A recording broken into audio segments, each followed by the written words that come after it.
All right, now it's 7:15. I'd like to go ahead and call the meeting to order. Thank you, everybody, for showing up. We had quite a storm come through. I don't know if everybody heard the thunder and lightning. Heck yes. Ron just told me that Lucia's barricades in between the tables got blown over. So there's some glass downtown that they're cleaning up and such. So it was quite something that came through. All right, so it's 7:15. Jess, we're going to call the meeting in order.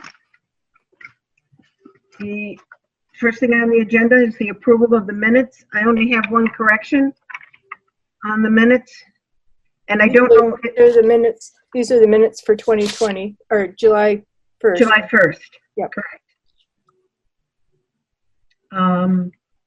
I don't know if it was because I misspoke, but the Affordable Housing Committee had their meeting on July 10th, not July 19th. What page are you on? I'm sorry, page 3. July 10th? It's July 10th. Okay. That was the only correction I had.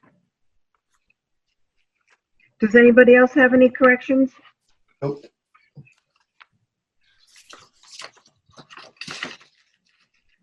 All right. Then can I go ahead and hear a motion to accept the minutes as amended? Make a motion to accept the minutes as amended. Can I get someone to second it? Was that Colleen? Okay. All in favor, Julie? Oh, you Missed you again. Sorry. That's okay, no problem. Barry? Aye. Jess? Aye. Jason? Aye. Beth? Oh, Beth, your microphone's off, I think. Yes. All right, Janet says yes, so, all right. Accepted as amended. Great. Correspondence. We received invoices from the Ayer Community Garden. We have one from J&S Business Products for $33. And that was for a sign that said community garden parking only.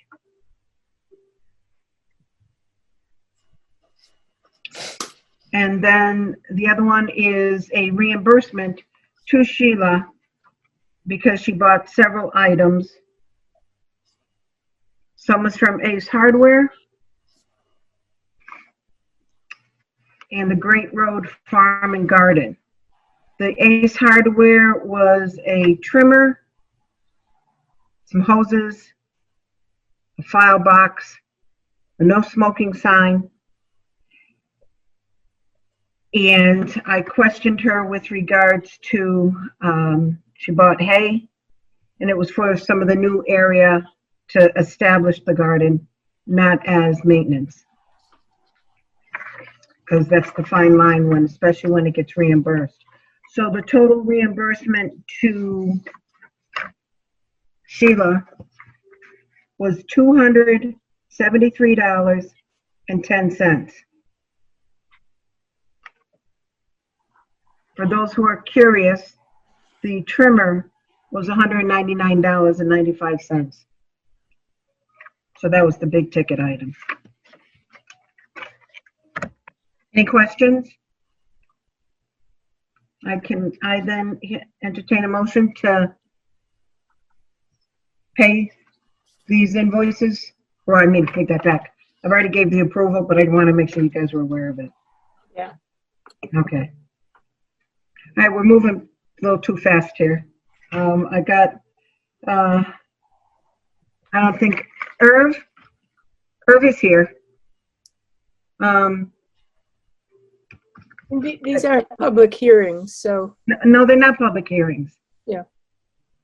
Yeah, they're not. Jess? Yep. Okay, all right. So which means I can just continue. I mean, to give an idea of, approximate time, I should probably do what the select board does and put that little asterisk to say, the times can be adjusted. Yeah. All right. So, Irv, I believe you are here. Yes, I'm here. Okay. Is your support with you there? I see that you invited someone else. I invited Bob Gardner, who just told me that I need to resend him the email. And I'm about to do that. All right, go ahead. Because next on the agenda is to go ahead and get the update about the Sandy Pond School Association's application. Yeah. And I'll go into that. Forgot I have that in my inbox. I was looking in the wrong place. Okay. I do have it, so I can share it as well. Or I can send it to him too. Here we go. Okay, let me just send this quickly to Bob and hopefully he'll be able to join us.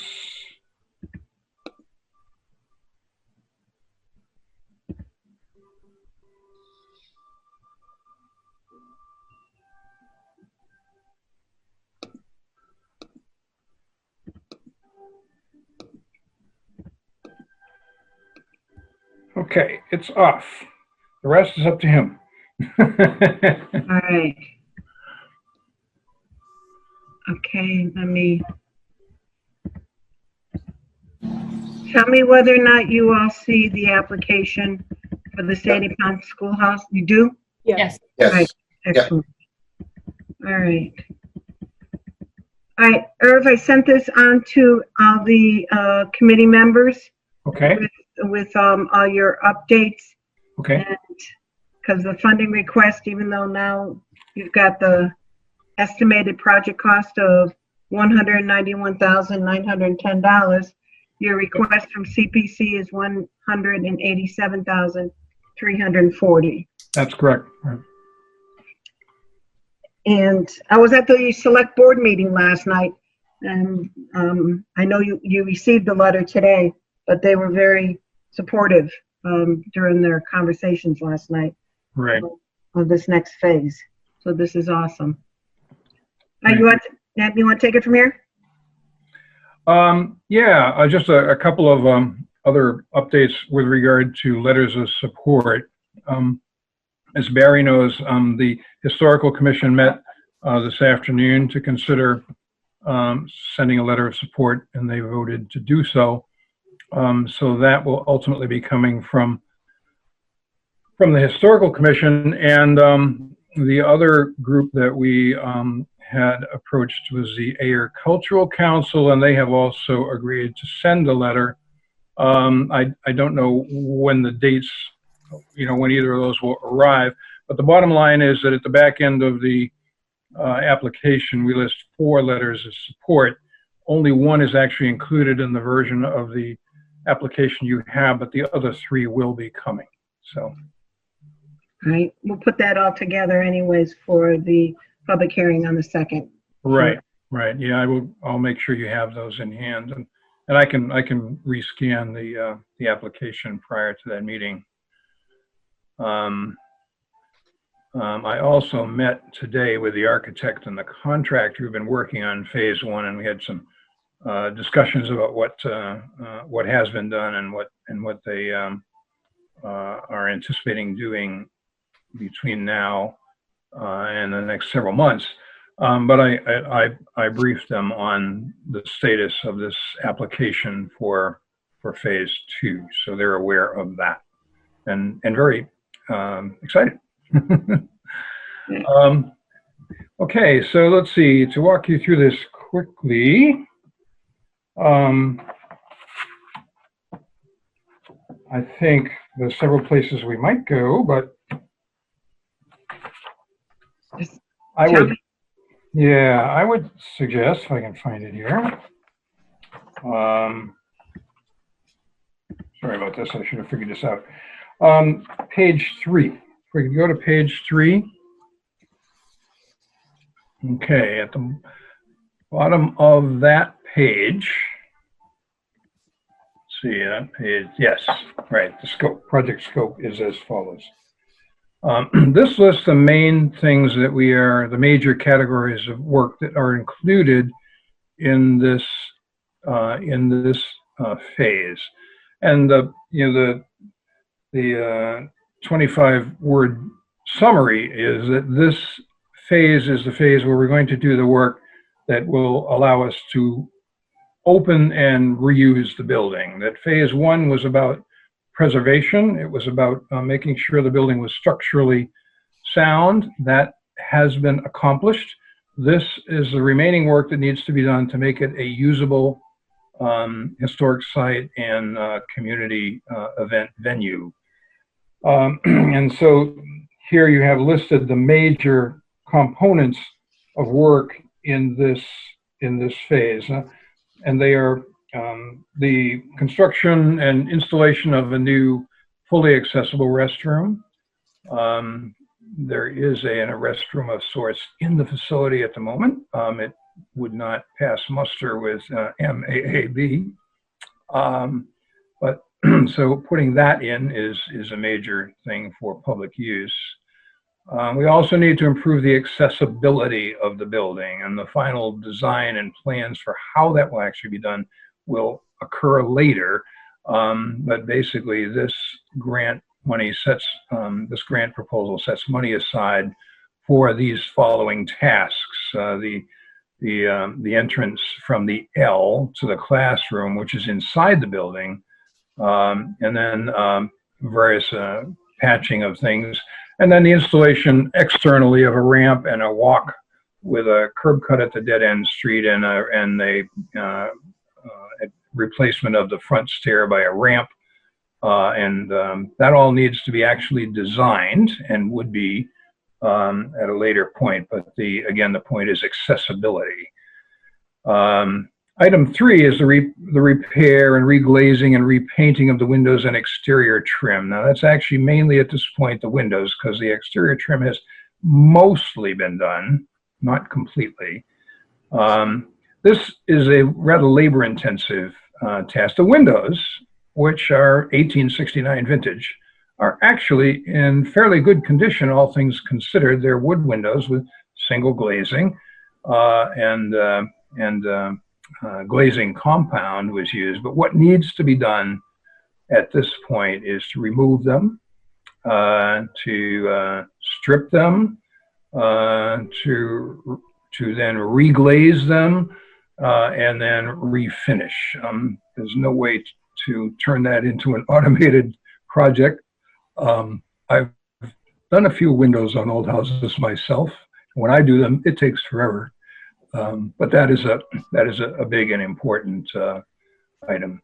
The interior improvements include some insulation, the repair work that will be associated with that, and then the sort of installation of mainly of the HVAC, which at this point is going to be essentially an electric system, a mini split system that will involve probably the installation of two units, a larger one in the classroom and a smaller one in the L. Again, this needs to be actually finally designed and spec'd before any work can actually occur. So we've got an estimate of what we think that work would be. And then finally, there's a variety of exterior things that are sort of miscellaneous. Some additional work on the L siding, and at this point, we've got a thing that's going to be up in the air until we get further down the road, is what to do about the roof. The original plan was to remove the moss from the roof.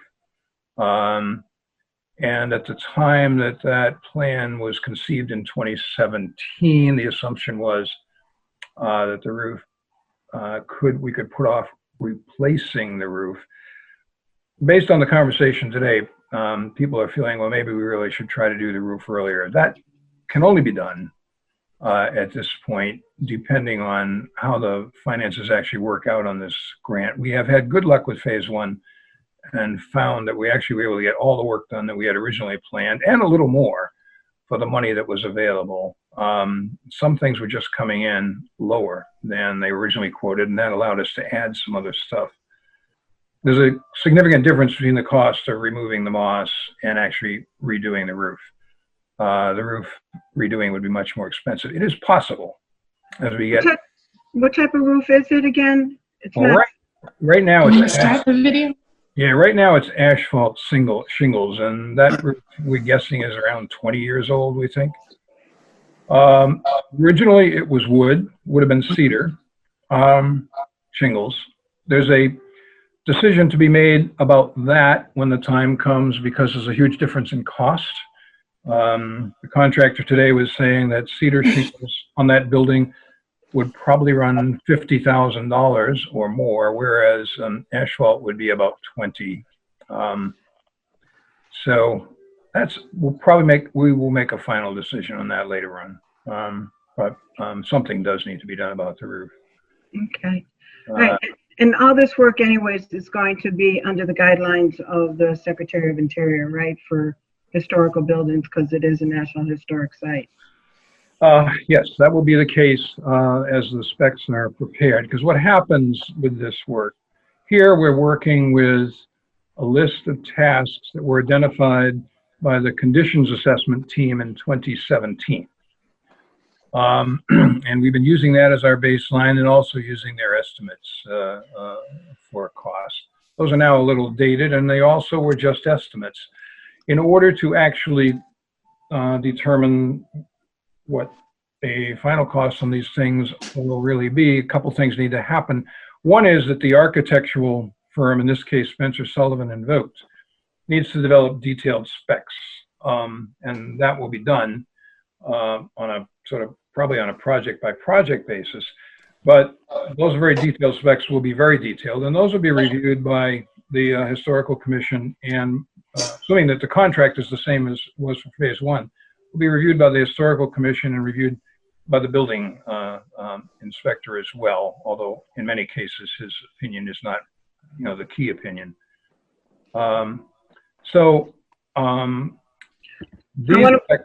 These specs will be detailed. As I mentioned, for phase one, the specs that were prepared by Spencer and Vogt were over 20 pages, 11 by 14 sheets with 4-color illustrations and many detailed diagrams. And so that's basically how it proceeds. You get your money first. Hopefully you've got enough money to do it. And then you get the architect, they do the specs, they get actual quotes from the contractor, and then you make your final decisions on what to do. That process worked pretty well on phase one. What you're seeing here is a chart that is in your application, which I created from the spreadsheets that you'll find in the project budget, which is now Appendix D, because these are not how these don't break down the tasks. This breaks down the type of expense, whether it's personnel or equipment or supplies and materials. The way that the task list is actually developed is much more specific. It's remove windows, ta-da, do this, replace door, ta-da.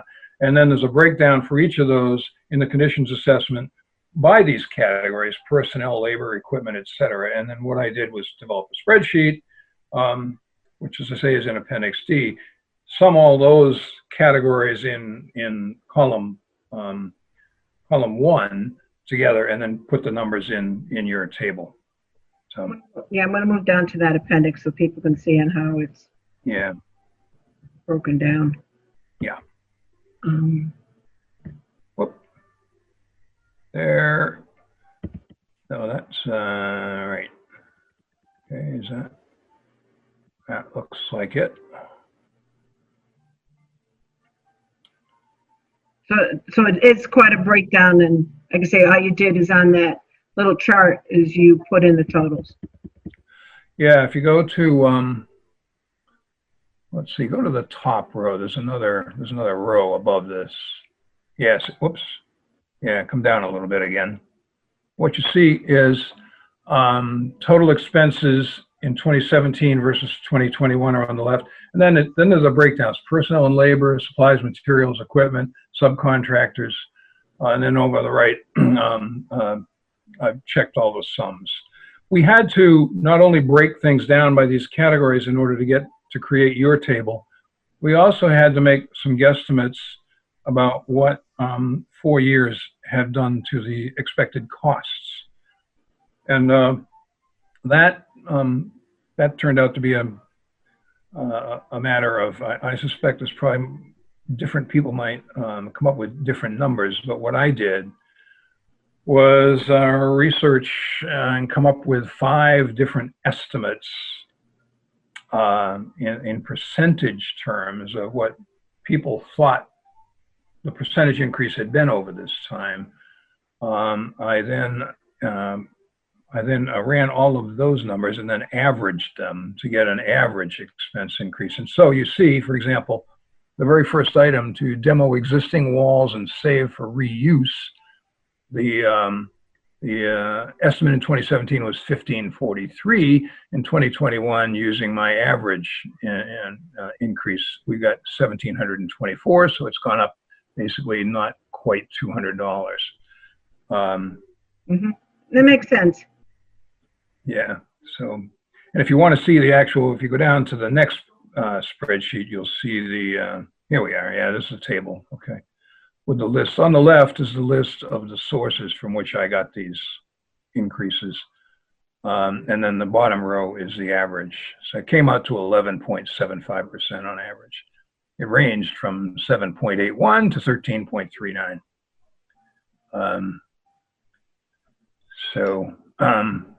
Right. But in the end, what will really, the real numbers will be the result of quotes on detailed specs, which will occur after we actually have the architect on board and they are prepared to start.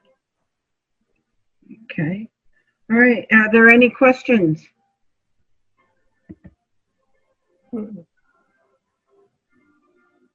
I just have one question. Thanks for the refresher and reminding us of what's being proposed. And I think this is such a great project and an opportunity for the town to be able to reutilize, a real gem in the community and something that preserves our historical and cultural values.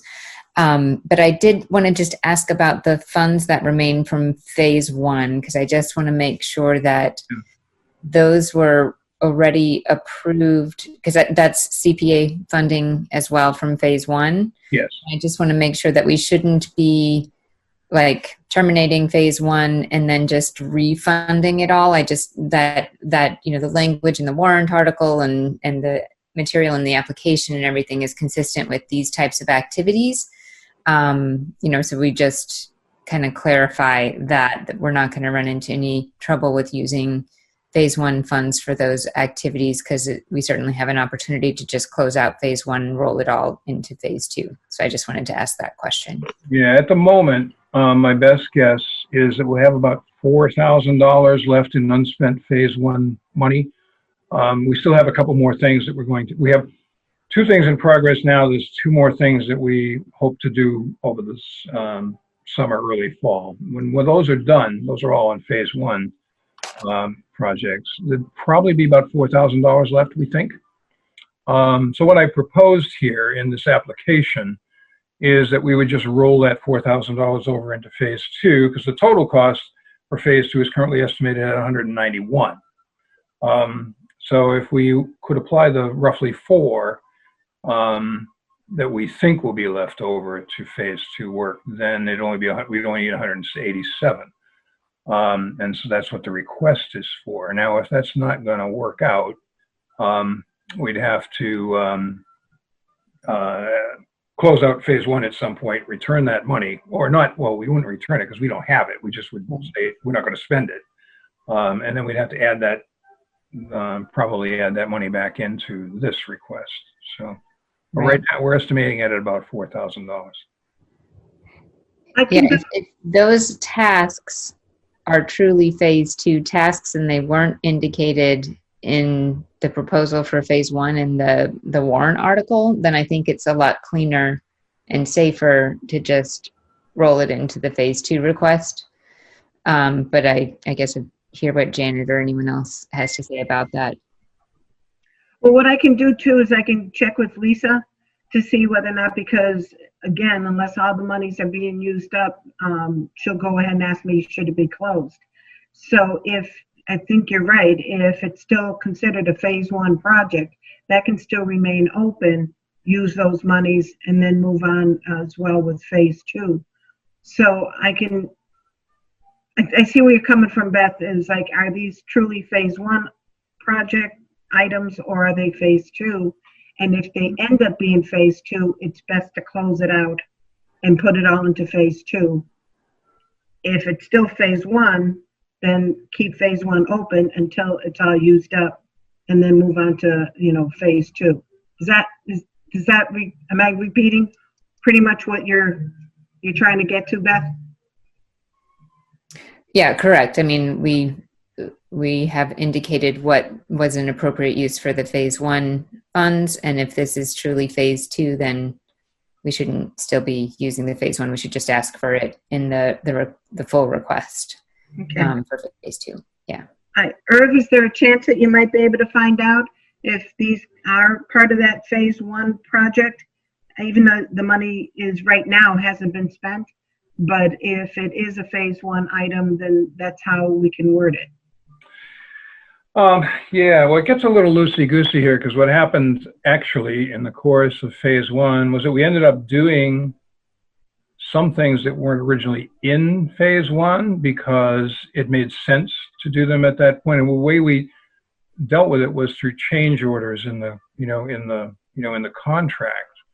So if you look at the list of work for phase one and look at what has actually been done right now, you would see that there were a couple of things done that were technically not in phase one originally. Well, we got them done, and so they're not in phase two because they were done. And that those decisions were made on a task by task basis. One was phase one included, for example, in the interior of the classroom, one of the big projects, really the single biggest, most visible problem in the building at the time was the classroom ceiling. And that needed to be replaced and repaired, and it was, and there were structural repairs involved, and that was all done. And then it was going to be painted, which it was.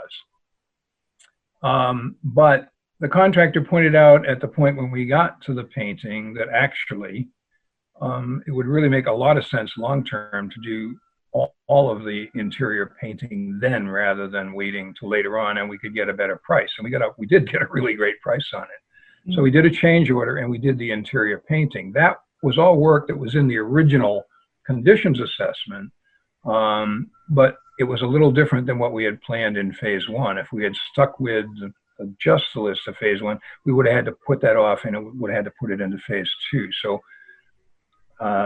there's some of that kind of stuff going on. The phase two line gets a little, tricky. I think that sort of stuff does come up in construction projects, and there are times you just have to make some decisions on the spot more. I don't have a problem with that adjustment. Yeah. But, Go ahead, Irv. yeah, and another noticeable decision of a similar sort that was made was phase one, we were going to repaint the shutters.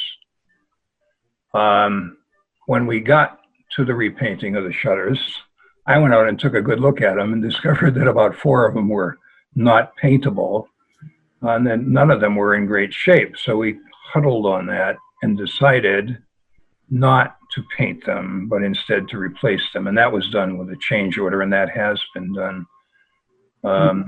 And then they were painted, but which was originally included, but we hadn't planned to replace them originally in phase one. Mm-hmm. So, Yeah. Yeah, and I can double check with, with Lisa, just to be sure. But I sort of agree with Jess. Pretty much it's all, for the same endpoint. So with that, but I'll go ahead and I'll check with her just to be sure Okay, and Okay. see whether or not. yeah, okay. Okay. All right. So, are there any other questions?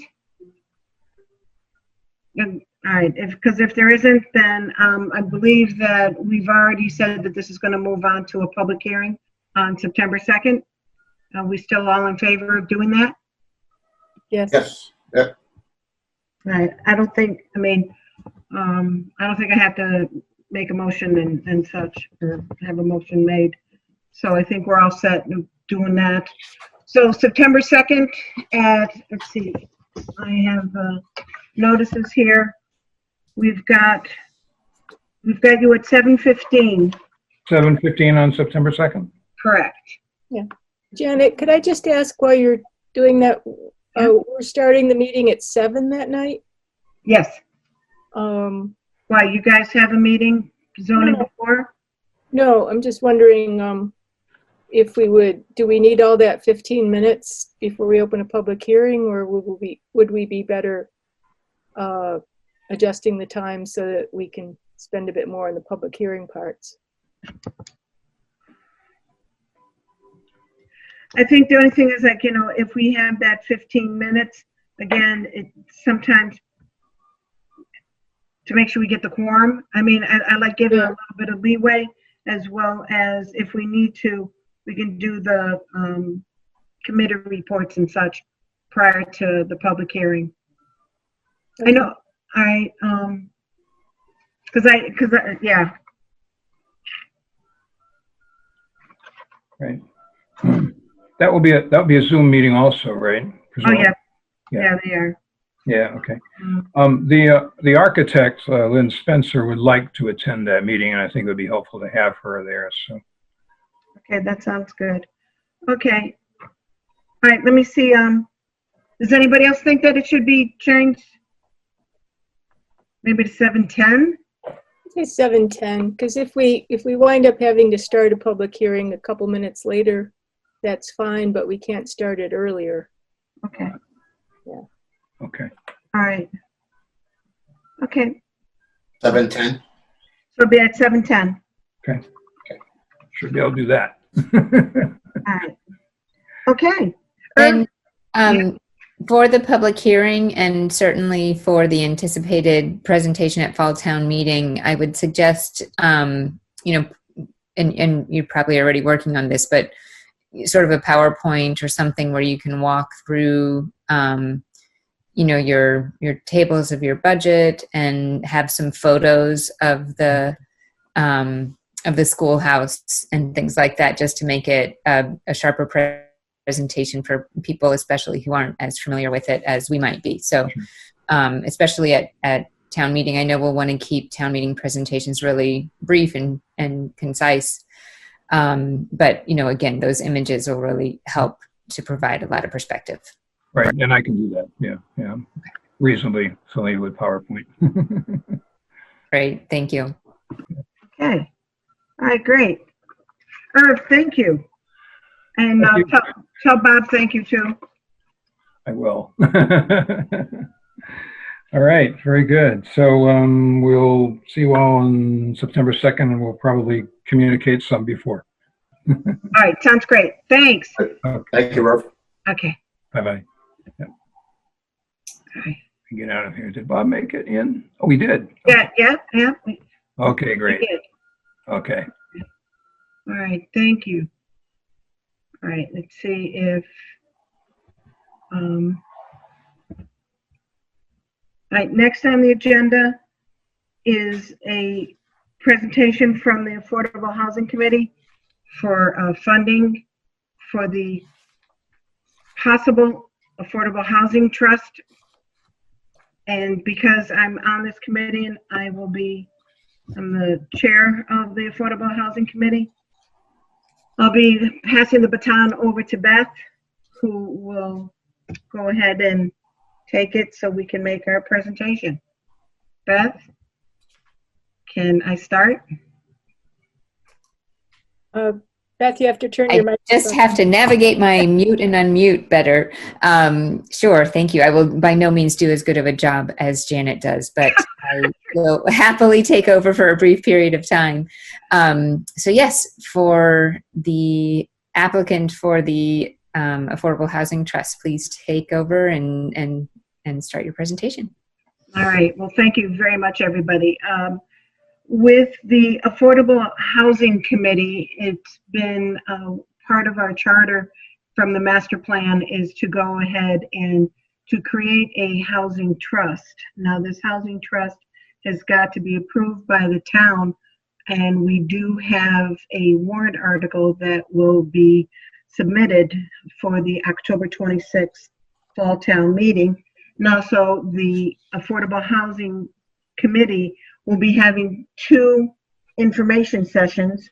One will happen to be on August 24th at 7 p.m. It will be a Zoom meeting as well as Monday, September 21st at 7 p.m. Again, a Zoom meeting. This will go ahead and give people a chance to ask the committee a little more in depth about the housing trust itself.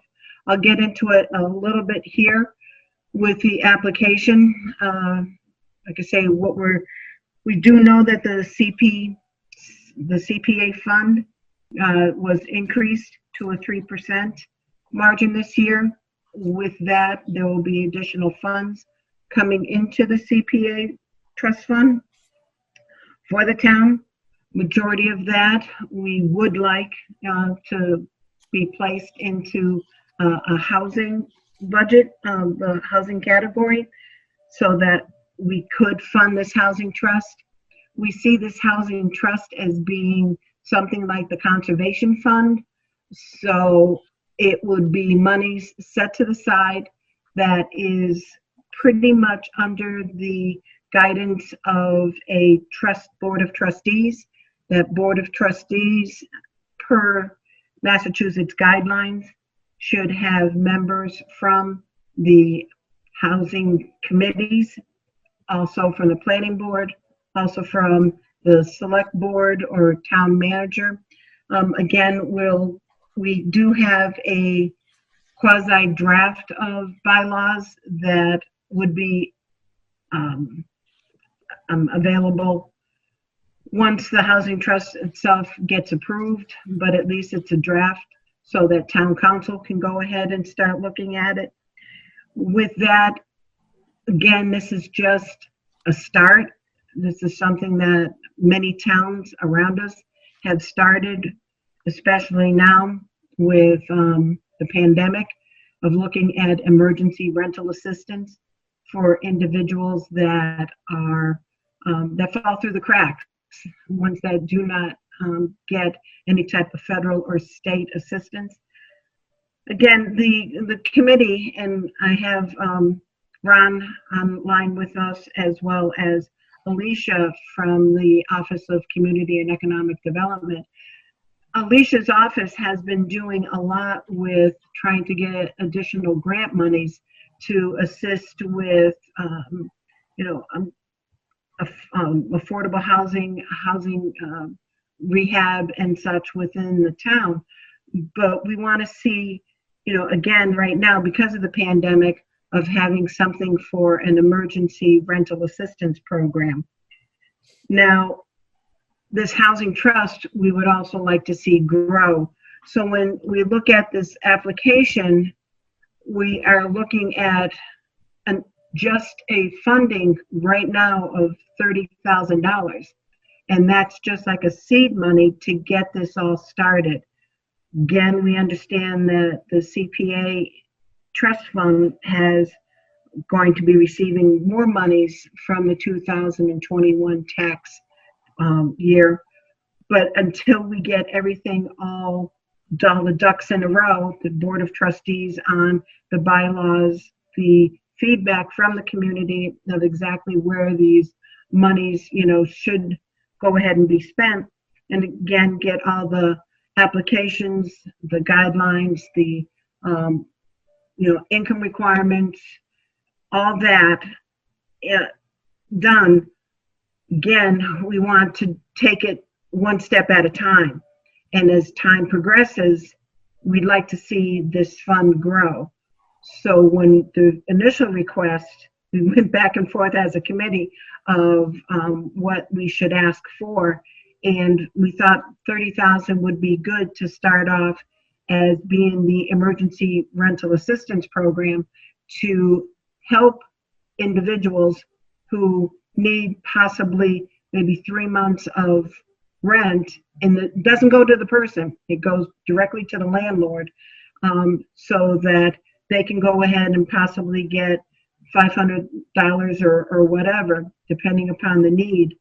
And what would end up happening is it would go through the same type of guidelines that Alicia already does through the Office of Community and Economic Development, of looking at individuals' needs of their income, what their medical bills are, how many members are in the family. You start going ahead and breaking it all down of truly what the need is, and those that the most need, again, that fall through the cracks from being any type of federal or state assistance.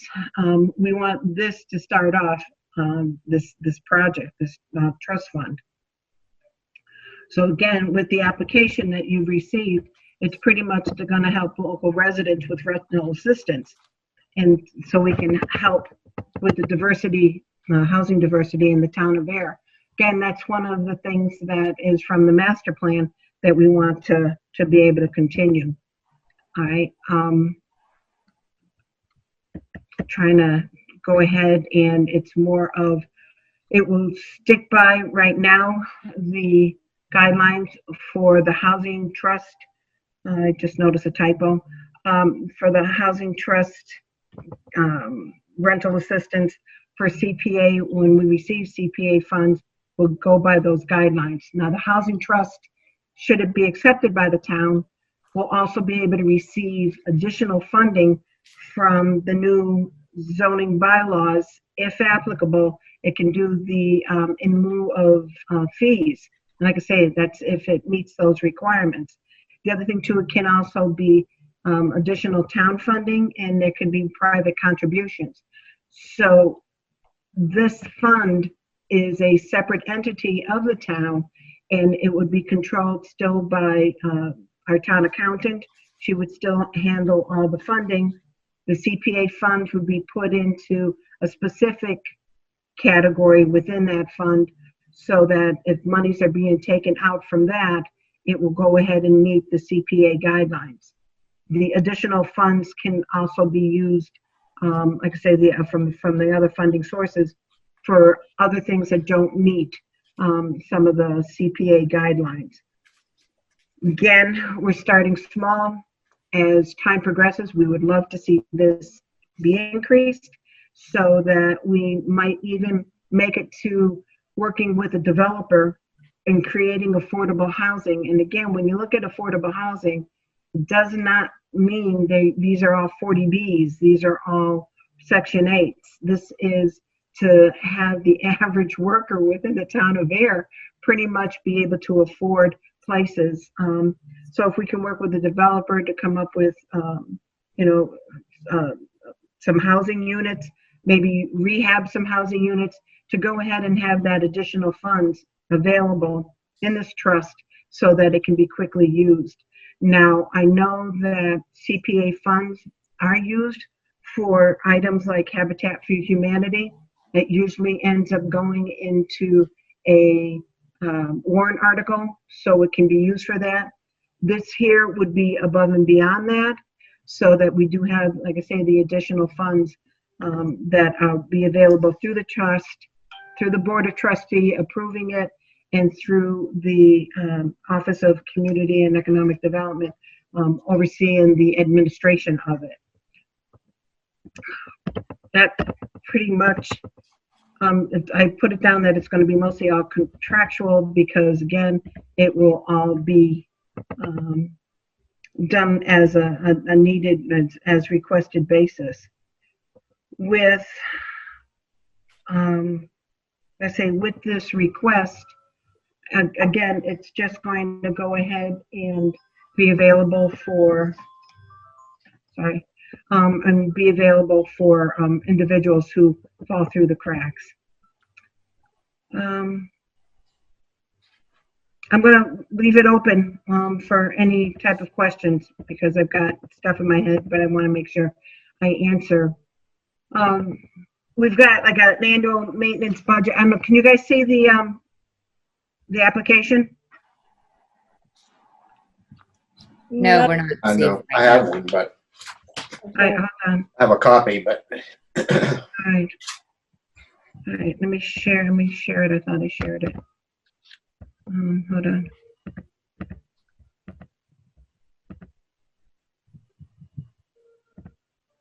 Can you see where it says expected annual maintenance budget? yes, All right, usually the CPA requests, if there's going to be some sort of budget, what's it going to break down? Well, we have it broken down that it's all by numbers of hours, that it's going to, again, this is under review by the select board, because with Alicia being the administration, it really won't be coming out of the funds of the housing. We're hopefully it should be coming out of the town itself. Again, I've got Alicia on, she's here as well. Alicia, do you want to go ahead and help me out with that part on how the town's going to have you be the administrator of the requests that come in? Wait a minute, you got to take yourself off. Let me just give a time check. We're 45 minutes in. Correct. So this has to go in front of the Board of Selectmen and the town manager. But much of my hours right now are covered by grant money. And when it's not covered by grant money, it's covered by program income. I talked to the town administrator about this. He doesn't see a problem, but we do need to take it in front of the the select board. One of the things that it depends on what we're doing with the projects. I don't foresee much more than 6 to 8 hours a month on this for administration of it, unless we're doing a very big project with a contractor or something. Something I wanted to mention though on this, with our new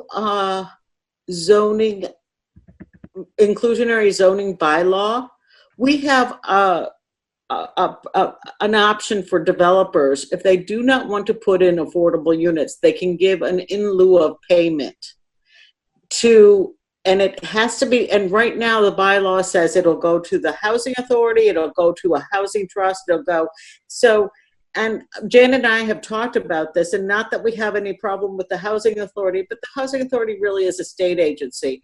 And so we feel very strongly that we should have an agency within the town that can control any monies, or say we have a piece of land the way we did Habitat the last time. Our office helped make sure that got transferred to Habitat properly. But it's just an oversight committee.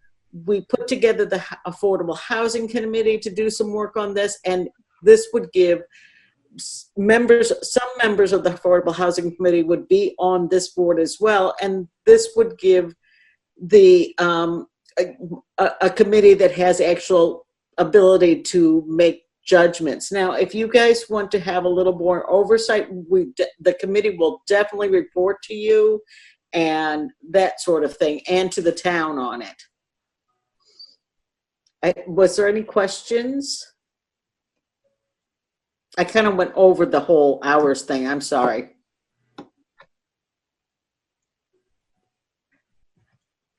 Does anybody have any questions? My only thing was just looking at the thing given the pandemic, and I think the next year looks a bit uncertain. So my first reaction was, is 30,000 enough, or should it be a little bit more? We figured that by the time that we go ahead and get everything all in place, town council looking at the bylaws and such, it gets approved in October. If things get all lined up, we can ask for more money at the Springtown meeting. Okay. All right, this is not, yeah, this is not going to be our only request. Oh, I know. Yeah. What would like to happen is have this be an annual dollar amount that can get placed into the trust fund as requests do come in. And if we do see that we are going to be able to work with a builder and such, then that will also be forthcoming, and would work with the Conservation Commission to see whether or not we could use, if we needed to buy property, that type of thing. So it would be a joint project. Again, this is in the future. I don't think the Conservation Fund could not be used to buy housing property. No. Okay, okay, I'm not sure why they'd have to work together there. okay. Well, just because I like to work together with I Conservation. know. All right, no problem. Mm-hmm. So Janet, I have two questions. One's kind of related to what Jess just asked. So thinking about 30,000 not being a huge amount of money, with this first round of funding, are you envisioning that it's only going to be towards rental assistance, or that's going to be first priority? Because when I saw the different possible uses for the money, I thought easily, it could be used up on other things besides rental assistance, and knowing that these are particularly troubling times, will that kind of be top priority with this first round?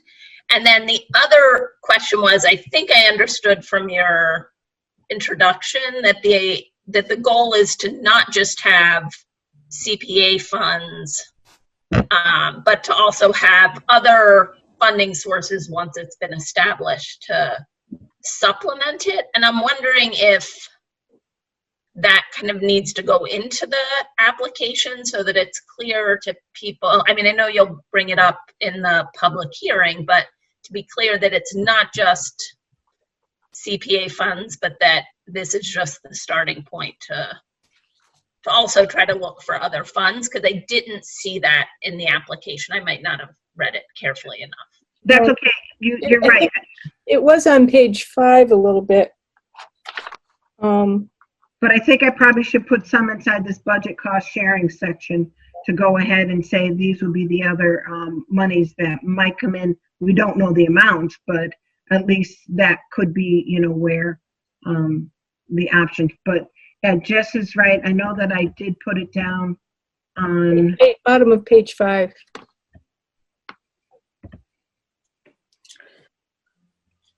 Can I just jump in here a little bit about funding? Yeah. Sure. So, as Janet said, by the time it gets up and running, if we use this just for rental assistance, right now the state has put, and the federal government has put 25 million into rental assistance right now. And there's 2 different programs happening, rental and mortgage assistance actually. And I put some things up. So there is some coverage right now for that. This is a little bit different program. This is a subsidizing of rentals. And Is the 25 million for Massachusetts or the whole country? For Massachusetts. So this will give us a chance to just try it out, see what the need is in town, and then be ready for possibly spring. I think it really makes sense to, right now you're starting out and you want to have a pool of money to utilize, in this interim, but until you get your trustees board compiled, I think you're sort of uncertain about what kind of expenditures you're going to and support you're going to be able to make. But once by the spring, I think if you are up and running and you have your trustees and they're making decisions about funding requests and the budget that they'd like to have for the various services, it's going to be a lot more straightforward for you. I think this is a great proposal. I'm so happy that the town is, planning for establishment of a housing trust.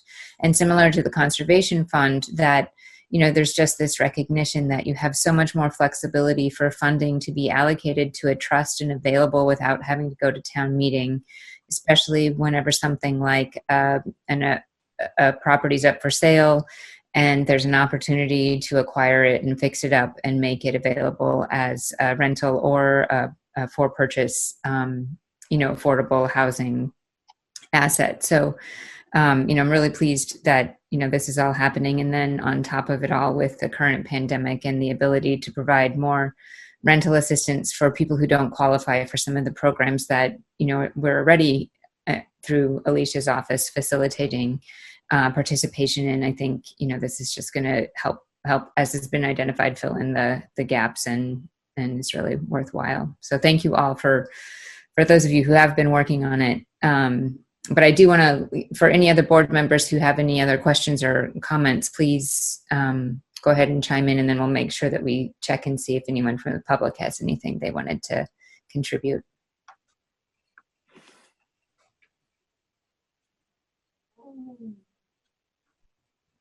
Okay. Anyone else on the board? Nope, I'm all set. Okay. We do have one person who called in by phone. And I'm not sure if you are unmuted now and able to comment, but if you're someone from the public, you're certainly welcome to speak at this time. Hi, this is Pauline Conley. I'm sure most of you know who I am. First, I want to thank you all for a very thorough presentation. And kudos to Janet for getting me access, because I didn't know about this meeting until about 6 o'clock tonight. And Alicia, I appreciate all your efforts as well. Many of you know I have worked very strongly with Habitat over the last almost 15 years and helped bring 3 Habitat homes here to Ayer. So affordable housing has always been an important mission for me. I was also on the Comprehensive Permit Committee when the Willows was developed. I have only one question for pondering, not necessarily for answering right now. And until we got to the very tail end of your discussion, I didn't have any question, but I've heard a little bit of discussion, both I think between Janet, who made the presentation, if I heard the voice correctly, and Beth, who just made the comment about using the housing trust to purchase property to repair or fix up or whatever words you want to use for an affordable housing unit. The question in my mind immediately was, who purchases the property? The town of Ayer using CPA funds, based on the discussion I heard. And then how does the town of Ayer dispose of that property? We cannot be landlords. I don't think we have that capacity as a municipality unless we build community housing. And, we don't. The Housing Authority oversees both Silas, Marnerdown and Pond Street and Pleasant Street. We purchase a property, and this is again pondering. I don't know where we go with this, but if the town of Ayer purchases a property to rehab it or whatever under the housing trust, how does it then dispose of it to allow somebody to live there? You see the quagmire I just created for the thought process? Well, I mean, it's part of the thought process. One of the potential housing programs is to go ahead and do a home preservation purchase where you rehab one of the homes. It's sort of like, what do they call it? Flip it. And then, and then you resell it at an affordable price. Again, I don't know exactly. That's go, thing that to try to research who does the, who does the reselling, but when you who does the marketing, and all the legal documents associated with it, and so on and so forth. Alicia, can you provide a little bit of clarity on that? I mean, this is something many municipalities do all the time. When they acquire a property and then they would sell it, but they would put a permanent restriction on it or, for whatever period of time. So they're facilitating that process of making sure that the restriction gets put in place, but they don't retain ownership of it. I don't know if Alicia wants to add anything. There's two parts to this question. One is, Pauline, one of the things that we did was when we did the last Habitat property is we had to transfer that piece of property that the town owned. And there's state regulations. Transfer to Habitat. Yes. To Habitat. And we couldn't just transfer it to them. We had to put it out as an RFP. And we wrote that RFP very specifically because we wanted it to go to Habitat. And and they were the only ones who responded to the RFP. So if a town has a piece of property that they own or that's been donated to them, or possibly they have purchased, they can put out an RFP and look for a developer, usually a nonprofit developer, to work with them, and it's all written in the RFP. Now, as far as documentation, we're doing it right now in the inclusionary zoning bylaw, and whenever we do a 40B or something like that, we create LIP or LAU units, which are units that are counted on our SHI list. And that's one of the reasons you need, and we did it for the last Habitat house too. We created. And we did it for the Willows. Yes, and you did it, and before my time, you guys did it for the Willows. And so it's the creating the documents, working with DHC and making sure they get recorded and then get counted on our SHI list, which is our, subsidized housing list. And so that's all part of the administration that we're talking about. And even creating RFPs, there will be some cost. That's something that will get hammered out with the Board of Selectmen and town manager. Say we're putting out an RFP, then there are some costs with our town attorney, that sort of thing. But I think that those things can be sorted out.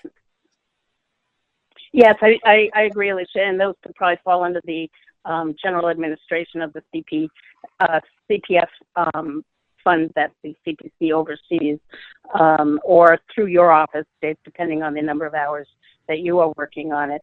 I perhaps overreacted because I heard the comments were that if the town buys the property and begins the rehab, and that's where I started to be a little concerned. The town may acquire the property, as we have through tax title, through donations, through other means. We then would sell the property to somebody to rehab it, as opposed to doing the rehab work ourselves. And there's very strict state laws about how how a town can transfer goods and properties. So we would follow all that.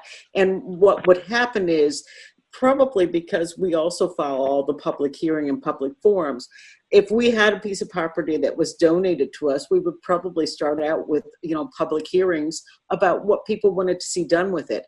And then we would create an RFP to try and get that done, but look for the nonprofit who could do that with us.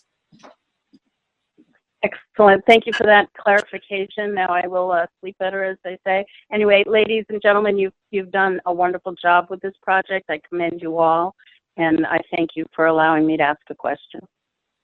No problem. Thank you so much, Pauline. Make sure, like I say, you get the word out, about the information sessions on the 24th of August and 21st of September. I'll be chatting with you before then. Don't worry. That's excellent. That'd be great. All right. Thank you. Thank you all. Thank you. All right. Thank you. Anything else on this topic then? Otherwise, we'll move on to the next item on the agenda. Don't we? I think we need to take the official vote to forward this to a public hearing on September 2nd. Okay. Is there a motion? I'll make a motion to recommend forwarding this application to a public hearing, to review at a public hearing of CPC on September 2nd, in consideration of placing this on the town warrant for fall town meeting. Second. Okay, we've got a motion and a second. Any other discussion? Seeing none, we'll do a roll call vote. And Janet, are you recusing yourself or will you be voting? I'll recuse myself. Okay. All right. Barry, Aye. Colleen, Aye. Jess, I, Jason?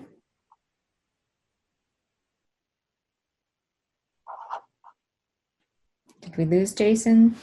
We might have lost Jason. Yeah, I don't see him on there. And Julie. Aye. And Beth, aye. All right. Thank you very much. We look forward to the presentation then on September 2nd.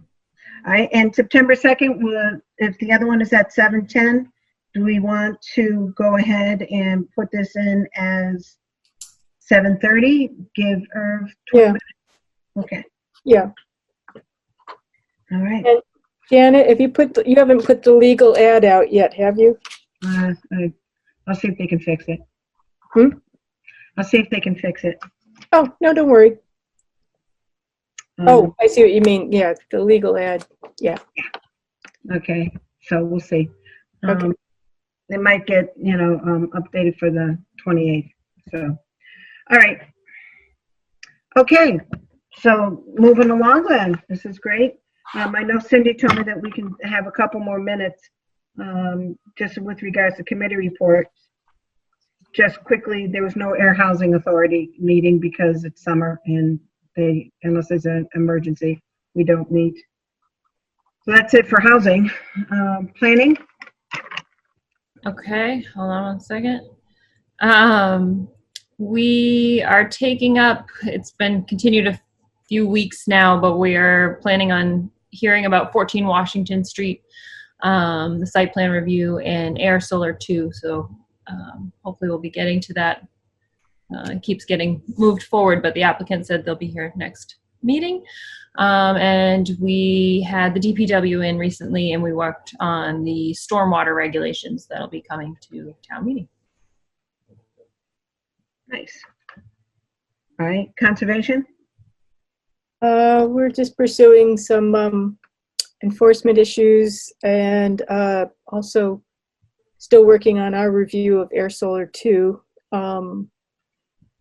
and just other regular stuff, nothing earth shaking. No time, however, to work on our regulations.